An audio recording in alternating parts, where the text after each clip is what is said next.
Hello and welcome back to our channel. Now in this video we're going to take you through a few of our top tips for seeing orca in the UK. We are by all no means experts, so these are just our little tips that we found through our own experiences. Yeah, we often get people asking for tips on Instagram and in the comments, so yeah, we just thought we'd do a video. And now it's getting to that time of year again that you can go out looking for orcas, that yeah, we'd just share a few of our tips. We think the biggest misconception people originally have, well, two things. The first thing being, most people don't even know you can see orca in the UK. Yeah. So as soon as you find that out, you're absolutely mind blown.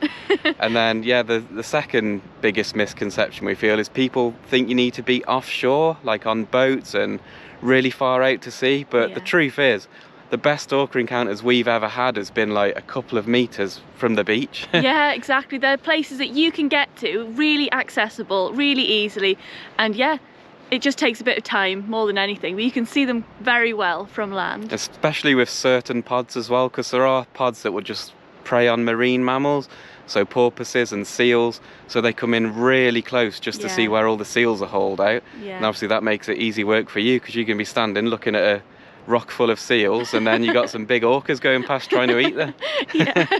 We're actually somewhere as well where orca have been seen. We're not in Scotland, we're in Wales. Yeah. We're at South Stack Lighthouse at Anglesey, and the two big boys, John Cohen Aquarius, have been seen going right past that lighthouse before. So yeah, you haven't even got to be in Scotland or Shetland. No. Like John Cohen Aquarius have been seen on the west of Scotland, south of England, west of Wales, Isle of Man. All around the UK they've been spotted, apart from on Shetland actually. Yeah, that's one that you wouldn't see over there. And you've got a chance wherever you are, as long as you can get to the coast, there is a chance. Yeah. That's what we always think. Another tip as well, we always find ourselves looking at maps and finding like any headlands that stick out to sea. And yeah, often you'll find where you've got a lighthouse like this at South Stack, it's a point that sticks out and you get a great view all around you. Especially on a day like this when it's nice and flat as well. If there's two big black fins there, you'd definitely see them.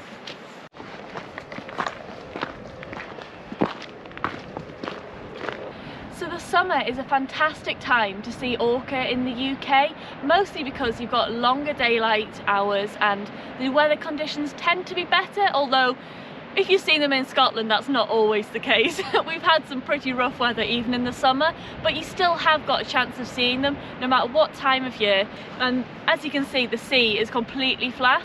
So say two black fins appeared here, you would see them really well. So you can also see them well in the winter. We just had a trip to Shetland in November, and although we had a lot of gales and a lot of rain, the orca still showed up, but you just have less time to see them because you don't have as many hours of daylight. And another thing as well is just to get familiar with some of the hot spots throughout the UK that orca are oftenly seen at, because you'll find that if they're seen there once, they're probably going to get seen there again. Yeah, it is known that orca do follow the same pattern each year, and they can turn up at exactly the same location on exactly the same date, which is pretty cool. So if you do follow where you've seen orca and keep a track and like a little notebook of where you've seen them, then you could try and see them the following year in the same place. You just never know.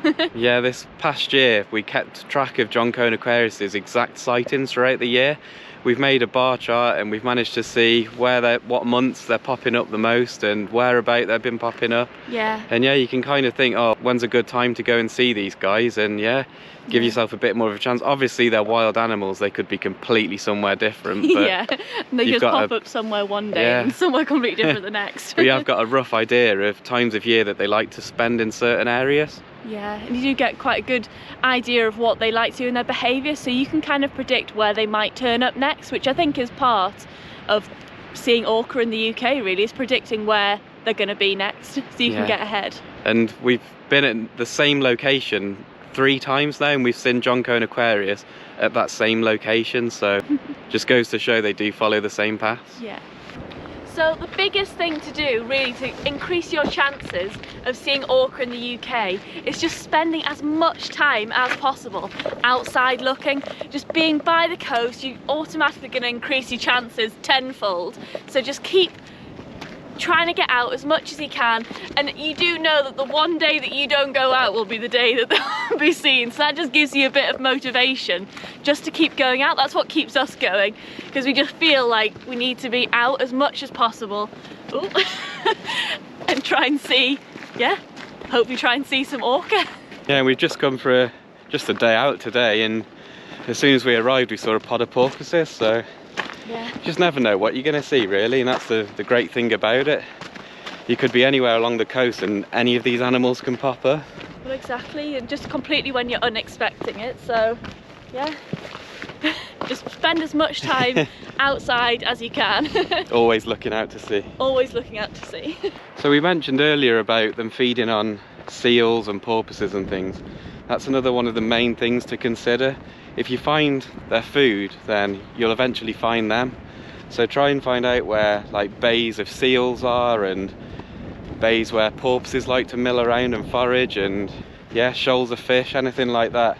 If you can find out these rich areas, then you'd think sooner or later you've got a chance of seeing the big boys. As Nick just mentioned, seals are a very common prey species of orca. So if you find out when these species are pupping, it's very good to spend some time around those locations, because you're going to increase your chances of seeing orca, who do tend to congregate around these seal pupping times. So in the UK we have common or harbour seals, and they tend to pup around June or July time up in Scotland. And we also have Atlantic grey seals as well, and you'll find that they tend to pup a bit later on in the year, sort of November, December time. So when you first start looking for orca, you may think that the individuals that you're seeing are just completely random, but you'll come to learn that they tend to be the same individuals from very familiar pods that are seen around the UK very regularly. During the summer months, orca that tend to hang around Iceland actually migrate down towards Scotland, and you're more likely going to see pods such as the 19s, Moose's pod, who we've been lucky enough to see a couple of times over the summer. They actually come down to Scotland, and you're more likely to see them in the summer than you would in the winter, when they tend to hang around Iceland a lot more. And you'll also start getting familiar with different locations where certain pods turn up. From around April is a really good time at the north of Scotland, like mainland Scotland, so John O'Groats, Wick, Thurso, and even off Orkney as well. You'll get pods such as the 64s, the 65s, the 27s. I know it's a lot of numbers, but when you look into it, you see who these individual pods are. Yeah. And you will see that you've got a chance of seeing these specific ones at that time of year. Yeah, and something that was a little bit more different is that the 169s, again another random number, have been seen off Fraserburgh, which isn't too far from Aberdeen, much further down mainland Scotland than the north, like John O'Groats, and that's been something that's been happening a bit more regularly, and that'll be really interesting to see if that continues, and if that turns out to be another good hotspot for seeing a different pod, that pod. Yeah. We really hope that they start coming further south as well. It'd be amazing if Wales one day had a pod that regularly comes down to feed, even if it's just certain times of year. It'd just be incredible. Yeah. And then there's two very special individuals known as John Cone Aquarius, who are part of the West Coast Community Pod. And that West Coast community indicates their location, which is the west coast of Scotland. But also they are seen much further south around Ireland as well. And they are seen quite regularly off Ireland, particularly on the west coast. I mean, they have been seen here, as we said before. West coast of Wales, and North Wales as well. But we've seen them most regularly off the Inner Hebrides, and they do like to hang around that area quite a lot. There will be months when they go unseen, which we like to think that they go offshore. That's our own personal theories, but yeah, they are seen regularly off the west of the whole of the UK. Even Cornwall as well. Yeah, and they have also sometimes been seen on the south of England and on the east as well, up by the Moray Firth. Not as often, but it does show that they do go around there sometimes. Yeah, they do travel around get a lot. Chance anywhere. Yeah. And Charlotte mentioned the West Coast community. There used to be a lot more of them, and we still hope there is somewhere. But the last individual was seen in 2016, other than John Cone Aquarius. So we really hope that the rest of the pod is offshore and they're all happy and alive. Yeah, we just think that maybe when the sightings of John Cone Aquarius disappear, and they disappear for quite a while, that we reckon that's what they do. They go off and rejoin a pod, and then maybe just come closer inshore to feed, or if it's part of like their route they're travelling, because they do follow quite a predictable route, and we've seen them near enough the same time every year. Every time we've gone to try and find them, we've seen them following that same route. And it's not unusual for males to separate from the pods either, so it might have got to that point where John Cone aquarius have just broken off from the pod and they go around on their own. There are other orca that do that. We've seen lone orcas before, there's other duos that go around together, so it's not unusual. No. It doesn't mean that the rest of their pod's dead, it's just they haven't been seen in a while. Yeah. So we just hope that, they're offshore or they've moved on somewhere else and they're just staying under the radar. Yeah, we really hope that one day we'll see John Cone aquarius reunited with the rest of their pod. Yeah. That'd be the ultimate sighting, I think, for the UK. Definitely. In our opinion, one of the best places in the UK for seeing orca is the Shetland Islands. Now, we've been there a number of times and we've had our best encounters there. They come so close to shore, and we've had some really incredible times there. You're no more than 3 miles from the sea, no matter where you are in Shetland. You can have incredible encounters with orca no matter what time of year, and we'd thoroughly recommend making the trip up there if you can. There's nothing like seeing orca in the wild, and once you see them once, you'll be addicted to it, you'll be hooked, which is essentially how our channel began. We did start off sort of trying to see as much as we can, different species of cetaceans, but as you sort of can tell if you have a look through our more recent videos, our videos have been quite focused on orca, and we're just obsessed with seeing them. Once you see them once, you just want to keep seeing them again and again. Yeah, not only is it took over our channel, it's pretty much took over our lives. We are pretty much orca obsessed now. Yeah, we are. But we do see other things along the way as well, so just mainly orca we look for. No.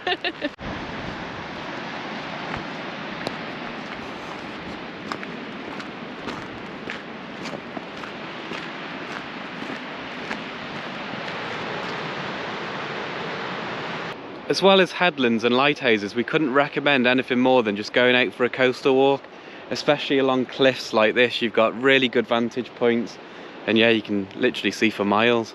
So if you're out doing a coastal walk, you increase your chances of seeing something like an orca going past. Sounds really simple, but it's one of the best things to do. Just get out there and spend as much time as you can looking for them. I've made a friend whilst out searching. Hello. Hey, you're so soft.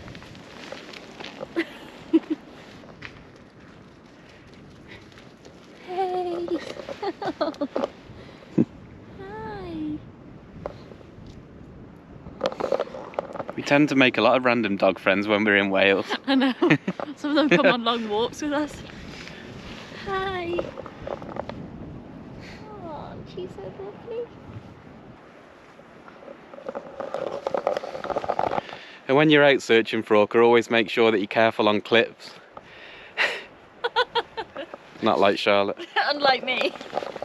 Yeah, make sure you watch your footing, because it can be very treacherous on those cliffs. Or you'll end up down there. Yeah. Which you don't want to do while you're out looking for orca. No.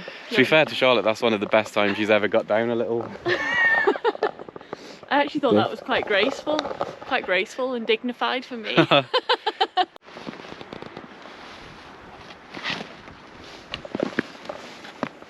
Also, be careful on like really slippery rocks as well, or else you don't want to end up having a sore hip bottom area. It wasn't a sore hip, it was a bruised bum that looked like the Milky Way.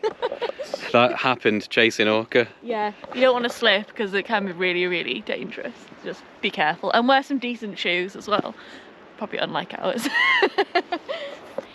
So if you are serious about trying to find orca in the UK, we'd probably recommend getting a decent pair of binoculars, especially if they start off quite far offshore, then you can follow them in close to you. But we've had some pretty amazing encounters where we actually haven't used a like recording device or anything. Like obviously we've got our cameras that we like to use to record, but when we're standing on land and they're right in front of you, like you've used your phone before. Like, sometimes they're too close for a proper camera, so you just end up getting your phone out and just pressing record. Yeah. And quite more often than not, before you've even had chance to see them in the distance, they're right in front of you. On one of our latest encounters, Charlotte saw one of the bulls really far out into the distance, and then literally about a minute later, most of the pod was I'm pointing over there, it wasn't here, it was on Shetland, but most of the pod was like right in front of us, and then we ended up running down a hill to try and get as close as possible. But yeah, you probably got like one chance to see them with binoculars, and then they could be right at your feet. So yeah, so even just having like your phone there with you, just so you can quickly take a little snap or record or just absorb it, so you've got the memory. That's more important than anything else, and that's why we do these videos, just so we can really look back as well as show you what you can see around the UK. But like we've always said, our encounters have always been from land, and that's where we find we get the best view, because we're not disturbing the orcas at all. But if you do decide that you do want to try and spot orca, and you happen to say be on a boat, just make sure you keep to the Marine Code of Conduct. Make sure you look it up so you're quite familiar with it, because the last thing you want to be doing is disturbing these amazing animals. Yeah. And also just remember, it will take a lot of time. It might sometimes feel like you're searching for these like mythical beasts that aren't real, they don't exist, and you're never going to see them, no matter how long you spend looking out. But yeah, eventually you will get rewarded, and it's only a matter of time you'll see that big black fin, and all the hours of looking out in all weathers will be completely worth it. Yeah, you'll have forgotten about it all. We always find that it's that very, very last moment where you push past what you think that you're capable of being able to do. Like, for as long as you can sit there, just push a little bit more, and that's when you are rewarded by seeing them. So like we've said before, we are not experts when it comes to searching for orca, but we just wanted to share a few of our top tips that we found throughout our experience in finding orca, just so you might have a chance of finding them as well. We also feel like we're not experts at making videos either and stuff, so you can probably tell we're just winging it. We haven't really got a clue what we're doing. No. So yeah, it's just something that we'll hopefully learn in time. But yeah, we enjoy being out and about, so we just thought we may as well record what we do and try and help others see things, and it's always nice for us just to look back at the encounters.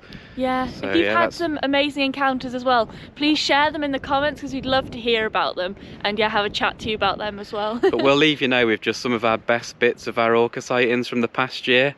So yeah, thanks for watching, and if you've enjoyed it, give us a subscribe and a like, and we'll see you next time. Yeah, see you next time. In a Bye. bit.